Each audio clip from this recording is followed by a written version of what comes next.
저를 한번 따라해 주신가? 하나님은 살아계십니다. 네, 지금 이 자리에 지금 살아계시는 줄 믿습니다. 그래서 주의 성령님이 부족한 종의 입술을 통하여서 전하는 자나 듣는 자나 정말로 하나님의 살아계심을 체험하고 다시금 정말로 이 대표 기도하는 고백처럼 우리의 하나님의 사랑 안에서 우리의 마음이 치유와 회복을 얻는 복된 이 시간이 되기를 소망합니다. 잠언은 솔로몬이 그 아버지의 마음으로 아들에게 훈계하는 내용들로 가득 차 있습니다. 그래서 이 잠언서를 쭉 보면 이 아버지의 사랑으로 사랑하는 아들이 무엇입니까? 다 부모와 같은 마음이죠. 어리석은 길이 아니라 지혜로운 길로 나아가도록 하는 이 안내서와 같기도 합니다.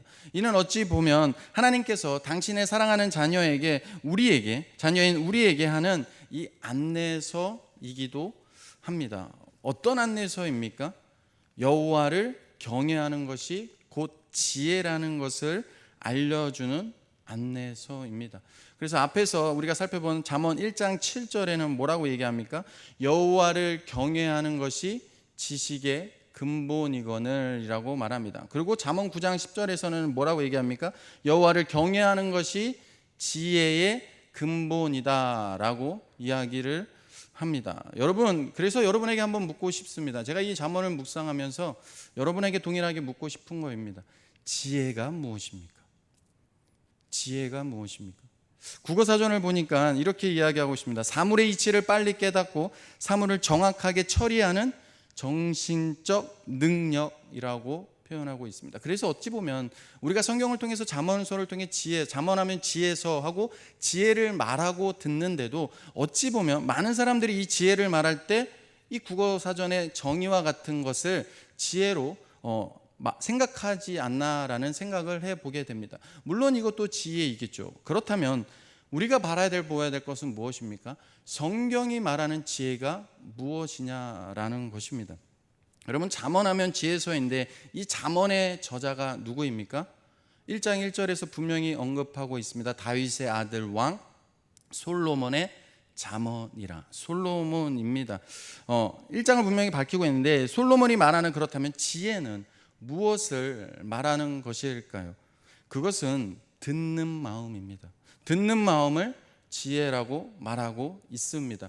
우리가 새벽에 지금 열왕기상을 살펴보고 있는데 제가 맡은 본분이 이 솔로몬이 하나님 앞에 사랑하는 마음으로 왕이 된 후에 하나님을 사랑하고 의지하는 마음으로 일천번제를 드리게 됩니다. 그게 3장에서 나오는데 그 밤에 여호와께서 꿈에 솔로몬에게 나타나서 솔로몬에게 이야기합니다.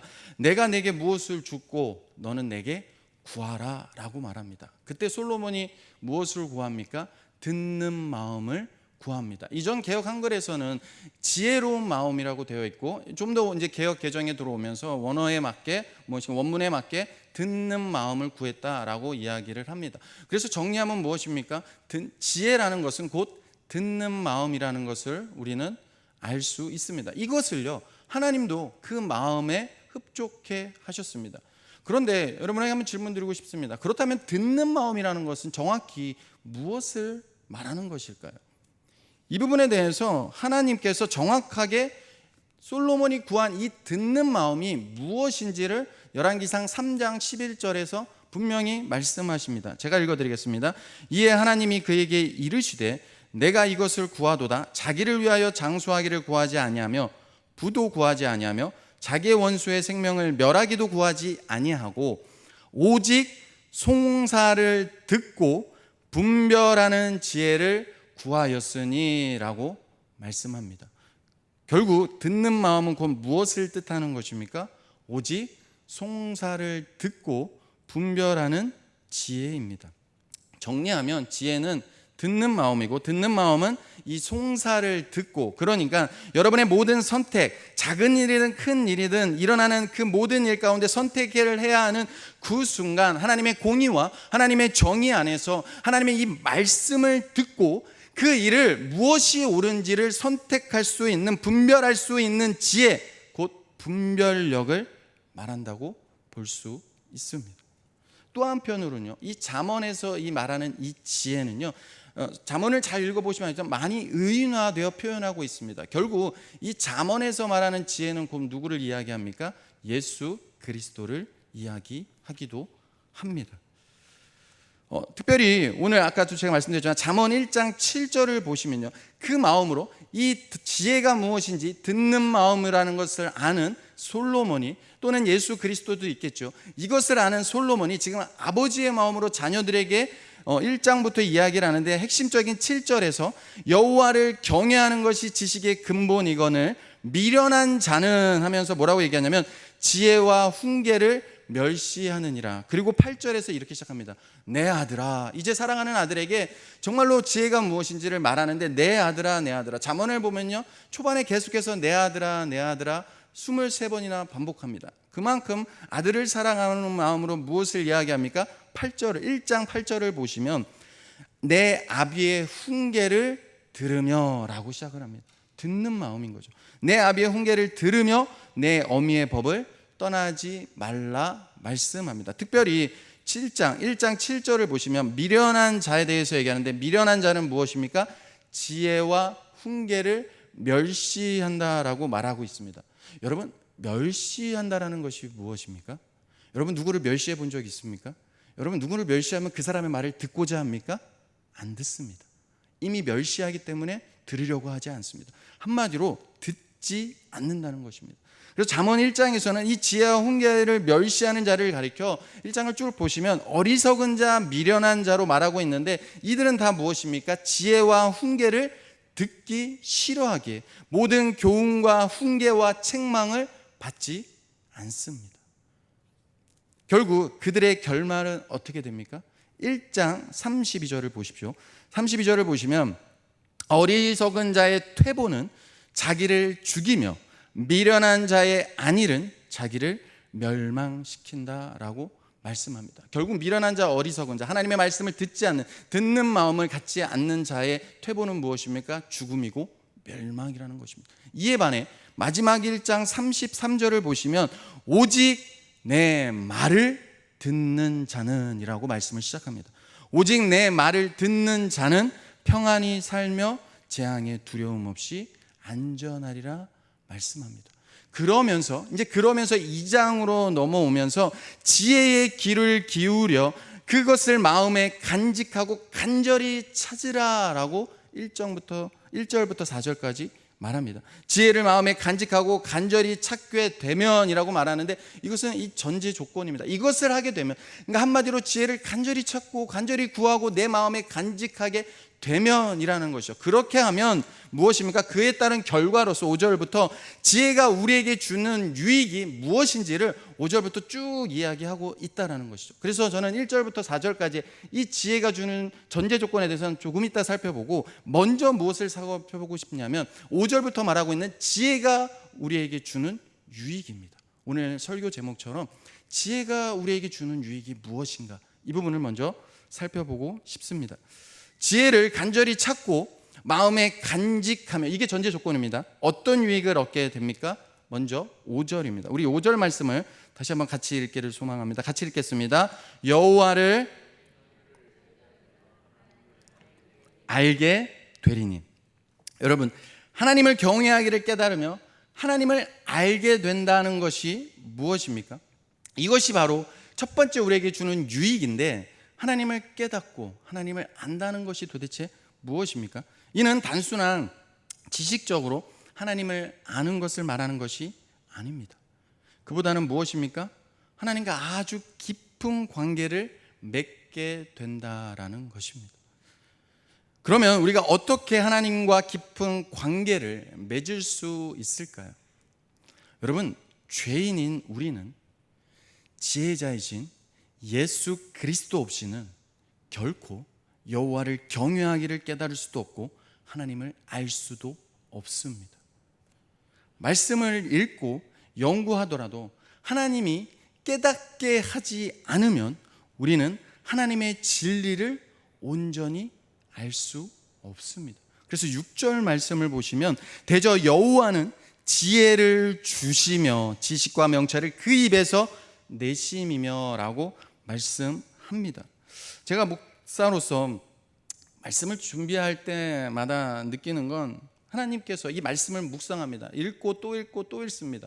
매일같이 읽고 그거 안에서 묵상하면서 연구하면서 깨닫는 건 뭐냐면, 하나님이요, 이 말씀에 대한 통찰력과 이 영안을 제 안에서 닫아버리면 아무리 말씀을 읽어도 도대체 이 말씀을 어떻게 풀어야 될까? 전혀 하나님과 상관없는 말을 전할 수 있다는 것을 깨닫곤 합니다. 왜냐하면 이 말씀은요, 하나님이 살아계셔서 부족한 종을 통하여 이 문자로 된 성경 말씀을 어찌합니까? 영이신 하나님이 부족한 종의 입술을 통하여 저로 이 강단에 세우시고, 이 말씀을 통해 하나님이 여러분에게 들려주시고자 하는 말씀을 어찌해야 됩니까? 전하는 전달자의 역할을 해야 합니다. 그런데 이 말씀을 제가 온전히 깨닫지 못하면 어찌 전할 수 있겠습니까? 그래서 하나님은 살아계시다라는 것이죠. 하나님의 살아계시는 이 영안으로 하나님의 말씀을 깨달을 때 그 말씀을 온전히 여러분에게 전할 수 있다라는 것이죠. 그래서 성경적 지식이 아무리 뛰어나도 이 하나님의 깨달음이 없는 성경적 지식은 자기 자랑이 될 수 있습니다. 실제 성경적 지식이 뛰어났음에도 하나님과 교제 없이 그저 살았던 사람이 있었습니다. 누구입니까? 우리가 잘 아는 바리새인과 사두개인입니다. 그들은 구약에 대한 성경적 지식은 단연 최고입니다.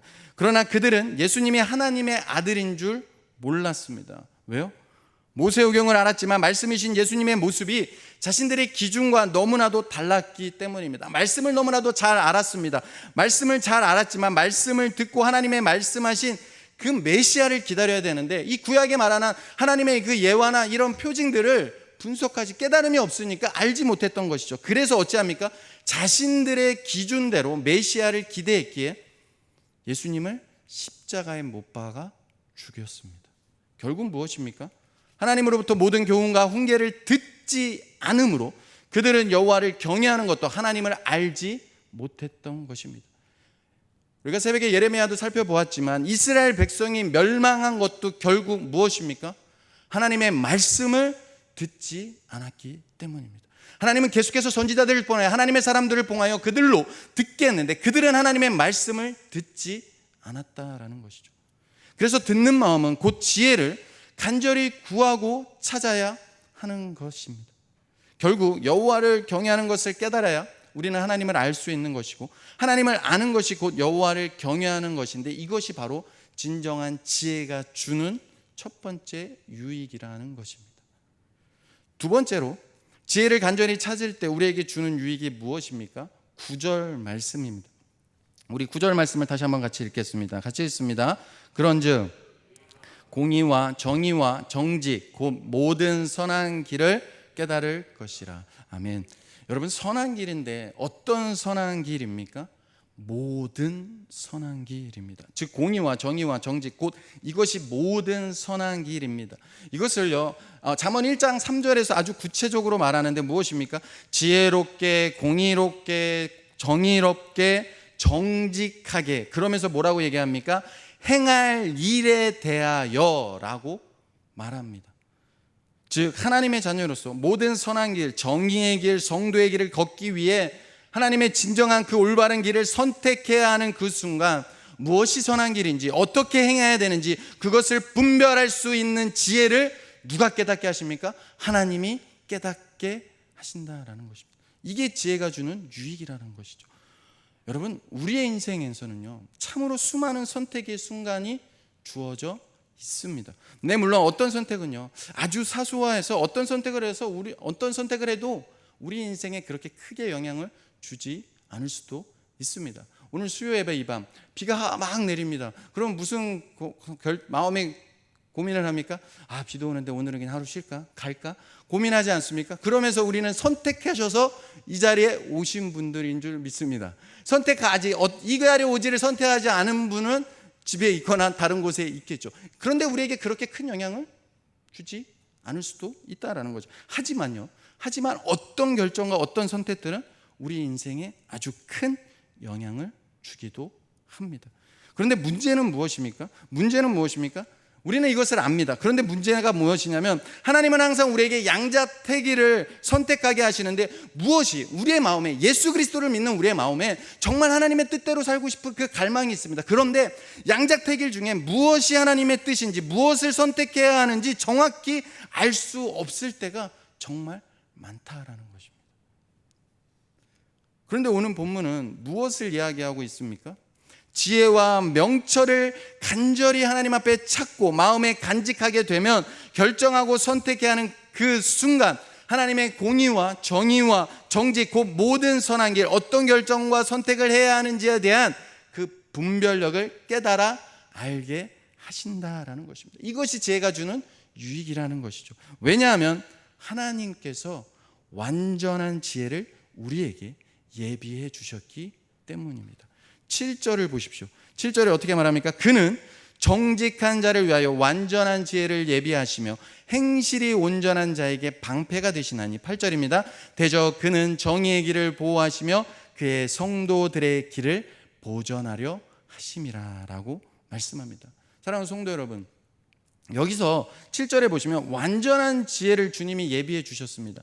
여러분, 완전한 지혜가 무엇일까요?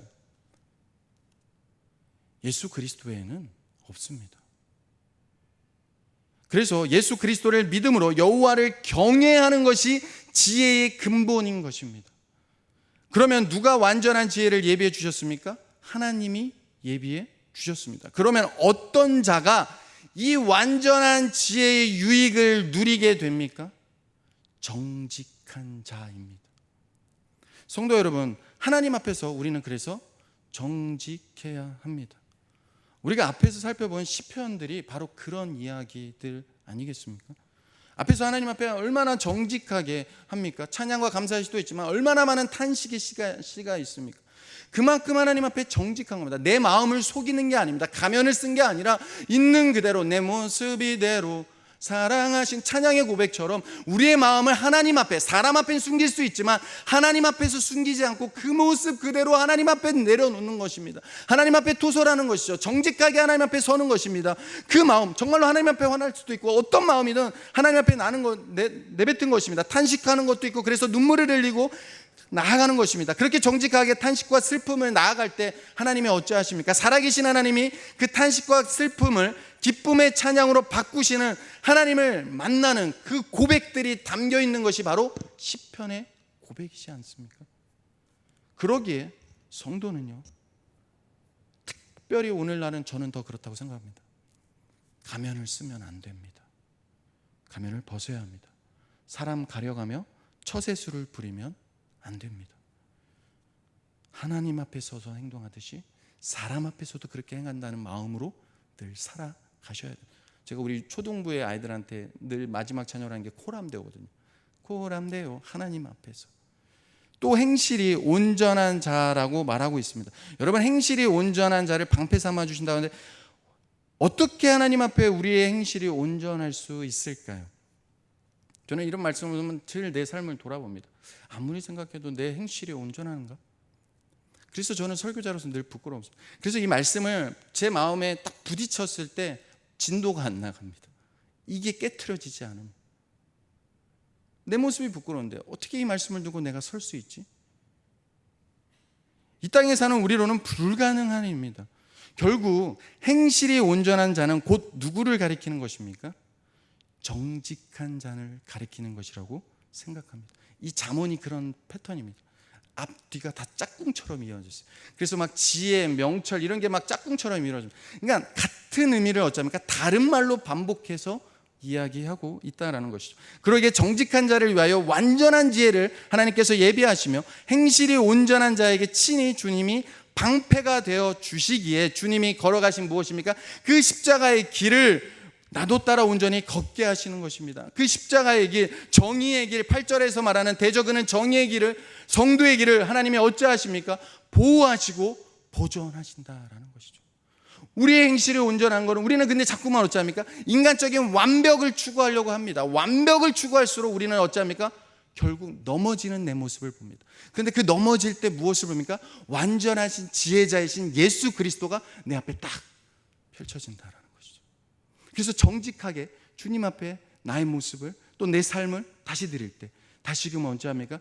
다시금 죄악의 길에서 악의 길에서 나를 보호하시고 의로우신 주님 바라보면서 한 걸음 한 걸음 주님이 걸어가신 십자가의 길을 나도 따라 걷게 하신다라는 것입니다.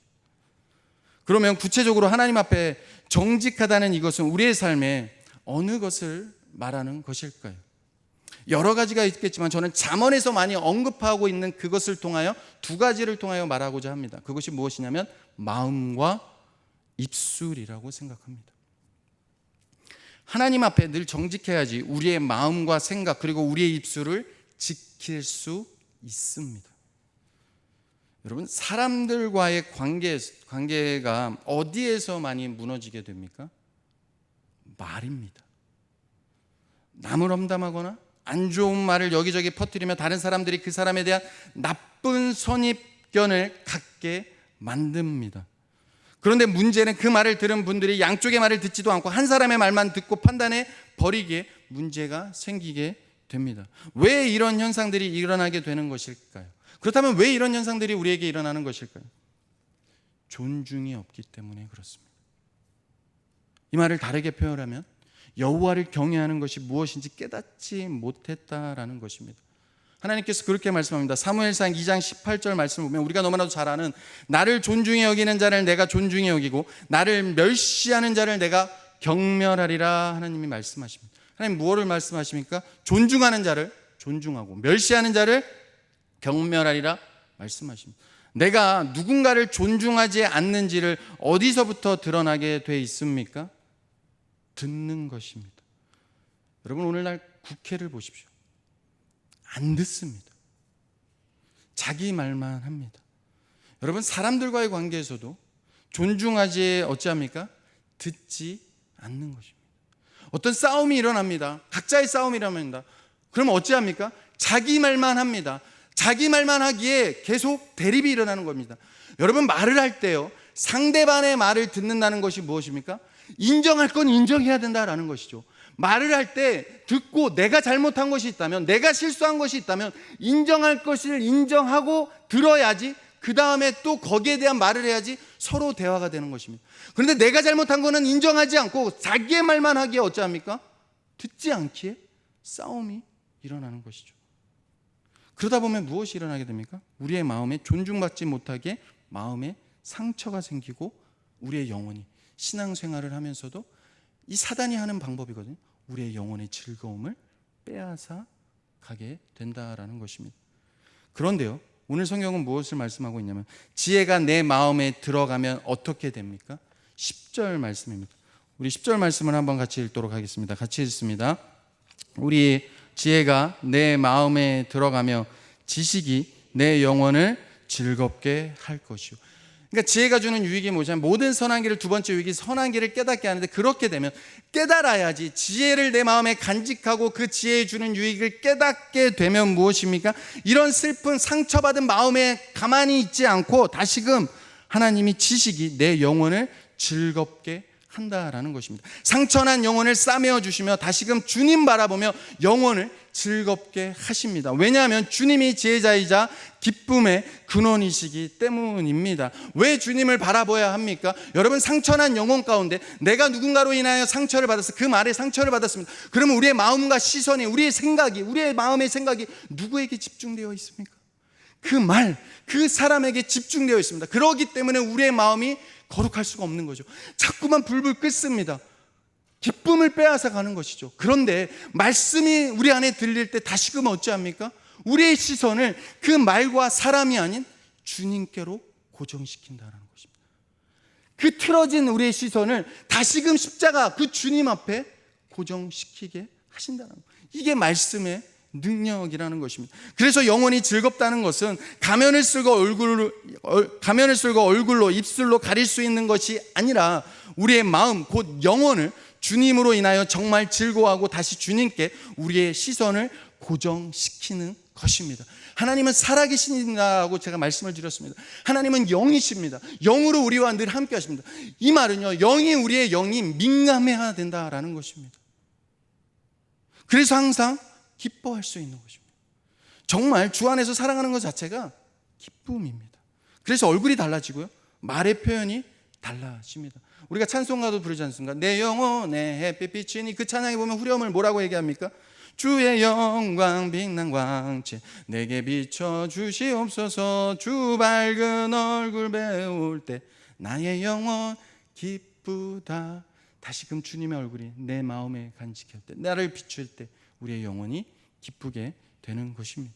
뿐만 아니라 11절 말씀을 보시면 근신이 우리를 지키며 명철이 우리를 보호하여 주십니다. 즉 주님이 우리의 마음과 생각을 지켜주십니다. 아울러 12절 말씀처럼 우리의 마음을 무너뜨리려고 하는 악한 길과 폐역을 말하는 자에게서도 건져 주십니다. 이것이 바로 지혜가 주는 유익인 것입니다. 그런데 문제가 무엇입니까? 많은 성도들이 신앙생활을 하면서도 지혜가 주는 유익을 얻지 못하고 있다라는 것입니다. 왜 얻지 못하고 있습니까? 구하고 찾지 않기 때문입니다. 그래서 오늘 본문의 1절부터 4절까지 지혜가 주는 유익을 얻도록 지혜를 간절히 구하고 찾으라라고 솔로몬이 그 아들에게 먼저 이야기하고 있는 것입니다. 그런데 구하고 찾기 전에 조건이 있습니다. 어떤 조건입니까? 1, 2절을 다시 한번 보십시오.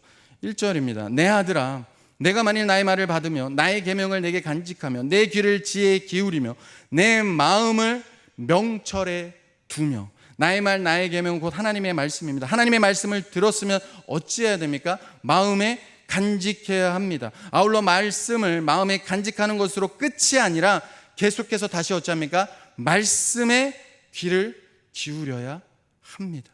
여러분, 제가 아까도 말씀드렸지만 이 둘은 짝꿍입니다. 그러니까 우리는 말씀을 들었습니다. 귀에 간직하려 합니다. 그런데 우리가 무엇입니까? 잘하는 거죠. 자꾸 우리는 있습니다. 그러기에 다시금 하나님의 말씀을 듣고 귀를 기울이고 그 말씀을 다시금 마음에 간직하려고 해야 한다라는 것이죠. 이 말씀을 받을 때는 특별히 어떤 말씀이라도 받아야 합니다. 왜냐하면 그래야 말씀을 우리의 마음에 간직할 수 있기 때문입니다. 나를 불편하게 하는 말씀이라도 받아야 한다라는 것이죠. 하나님의 말씀이기 때문입니다. 말씀을 듣지 않으면요, 하나님을 경외하는 것. 여러분, 하나님을 경외하는 것이 무엇입니까? 우리는 너무나도 쉽게 잘 아는 두려워하는 것이다. 가장 기본적으로 두려워하는 것이라는 것인데, 이 말씀을 듣지 않으면요, 하나님을 경외하는 것, 즉 주님에 대한 두려움이 없습니다. 그러기에 어찌합니까? 정직하지 못합니다. 지혜를 구하고 찾아야 되는데 찾지 않습니다. 그러다 보니 하나님을 경외하지도 하나님을 알지도 못하는 자처럼 모든 선한 길을 깨닫지 못합니다. 모든 일에 하나님의 말씀을 들음으로 분별하는 지혜 있는 자가 되어야 하는데, 말씀을 듣지 않으며 자기가 가지고 있는 기준대로 생각하고 판단하고 결정하기에 기도를 많이 하는데도 무엇입니까? 자신은 변하지 않는다라는 것입니다. 삶의 열매가 없는 것이죠. 제가 아까가 아니라 이전에 어떤 분하고 이야기를 하는데 참 재미있는 얘기가 공감이 되었습니다. 무슨 이야기냐면, 어떤 분이 그런 말씀을 하시더라고요. 나이가 들면 들수록 깨닫는 것이 뭐냐면, 이제 이 사람과 대화를 하다 보면 이 사람이 어떤 행동을 보면 어떤 마음에서 하는지, 이 사람이 정말로 원하는 게 뭔지 조금씩 알게 된다라는, 깨닫게 된다라는 것이죠. 그러면서 그 얘기를 들으면서 그럽니다. 그렇죠. 사람도 인생을 살다 보면 이 사람이 정말 원하는 게 뭔지, 어떤 것을 원해서 이 말을 하고 이런 행동을 하는지 조금은, 정확하진 않을 수 있지만 조금은 보이는 것 같습니다 라는 공감을 했습니다. 그러면서 제가 그분에게 한 얘기가 무엇이냐면, 사람도 그런데 하나님 앞에 눈 가리고 아웅하기지 우리가 하나님을 숨길 수 있을까요? 그래서 우리는 하나님 앞에 정직해야 합니다. 제가 그 얘기를 드렸던 것 같습니다. 여러분, 우리의 삶이 기도를 통하여 말씀을 듣는데도 변화가 없다? 정말 우리는 하나님을 두려워하는 것일까요?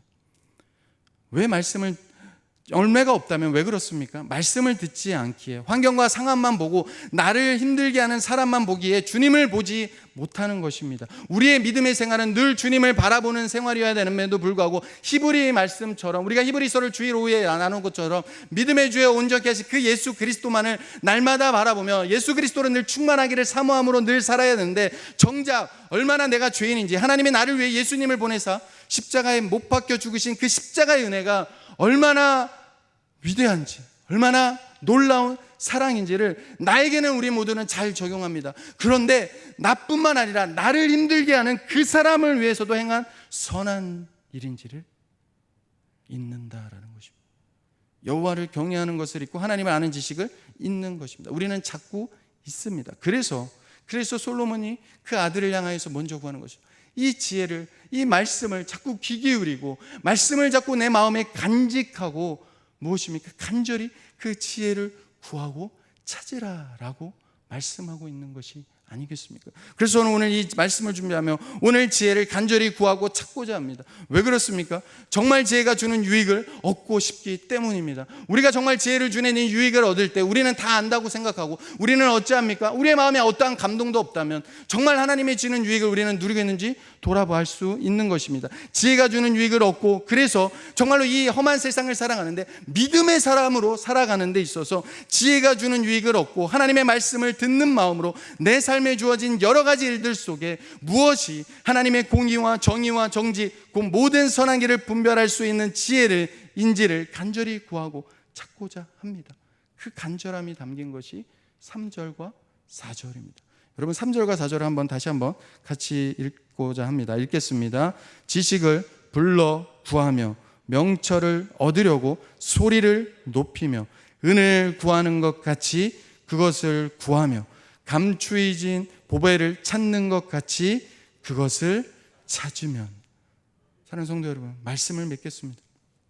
여러분, 어떻게 많은 부모님들이 계신데 어떻게 자녀를 키워야 할지 몰라 힘이 드십니까?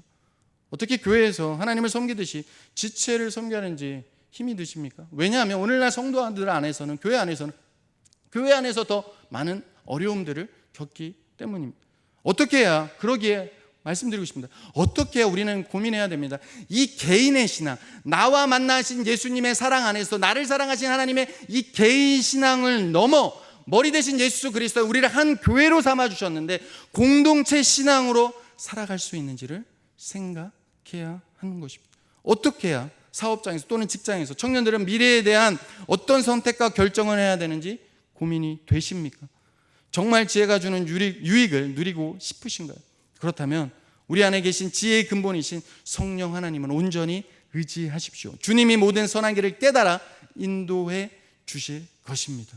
하나님의 말씀이 우리에게 다가올 때 말씀의 귀를 기울이시고 어떤 말씀도 불편하고 듣기 싫을 수 있는 그 말씀도 수용하여 마음에 간직하시기를 사모하십시오. 왜냐하면 하나님이 사랑하는 자녀에게 오늘 이 시간 하나님이 사랑하는 여러분에게 주시는 이 말씀이 최선의 말씀이기 때문입니다. 그러기에 듣는 마음을 구하십시오. 하나님께 지혜를 구하고 찾을 때 오늘 본문을 통해 약속하신 대로 지혜가 주는 유익을 반드시 얻게 될 것입니다.